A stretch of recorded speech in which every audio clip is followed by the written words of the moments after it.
भारत के खिलाड़ी अब ओलंपिक के बाद टोक्यो पैरालंपिक में धूम मचा रहे हैं। सोमवार की सुबह होते ही भारत की झोली में मेडल्स की बारिश होने लगी। आइए नजर डालते हैं टोक्यो पैरालंपिक में भारत के अब तक के सफर पर। भारत के लिए पहला गोल्ड मेडल अवनी लेखरा ने 10 मीटर एयर राइफल में अपने नाम किया। पुरुषों के F56 कैटेगरी में योगेश कथुनिया ने डिस्कन थ्रो में सिल्वर मेडल जीता। वहीं जेवलिन में भारत को 2 मेडल्स आए। देवेंद्र झाझरिया ने सिल्वर और सुंदर गुर्जर ने ब्रॉन्ज मेडल जीता। भारत ने पैरालंपिक में अब तक 1 गोल्ड, 4 सिल्वर, 2 ब्रॉन्ज समेत 7 मेडल अपने नाम कर लिए हैं। ये भारत का अब तक का सबसे सफल पैरालंपिक है। इससे पहले 2016 रियो ओलंपिक और 1984 ओलंपिक में भारत ने 4 मेडल जीते थे। प्रधानमंत्री नरेंद्र मोदी ने सभी एथलीट्स को बधाई दी है।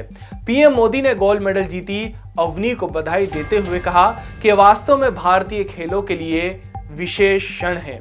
अवनी ने अपनी कड़ी मेहनत की वजह से मेडल जीता है। शूटिंग के लिए आपके पैशन ने आपको मेडल के लिए प्रेरित किया।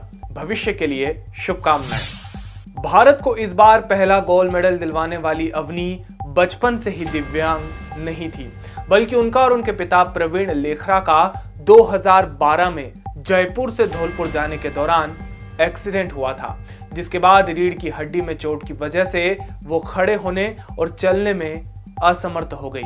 तब से वे व्हील चेयर पर हैं। अवनी एक्सीडेंट के बाद कुछ दिन तक डिप्रेशन में रही और अपने आप को कुछ दिनों के लिए कमरे में बंद कर लिया। माता पिता के लगातार कोशिशों के बाद अवनी ने आत्मविश्वास को वापस से जीवित किया और अभिनव बिंद्रा की बायोग्राफी से प्रेरणा लेकर निशानेबाजी करने लगी। अभी भी टोक्यो पैरालंपिक में कई मुकाबले होने बाकी है, जिसमें भारत को मेडल जीतने की उम्मीद बनी हुई है। इस बार पैरालंपिक को लेकर काफी गुना ज्यादा उत्साह देखने को मिल रहा है।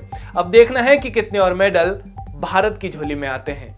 नमस्कार, मैं हूं तुषार। खबरों के लिए बने रहिए मृदुभाषी के साथ।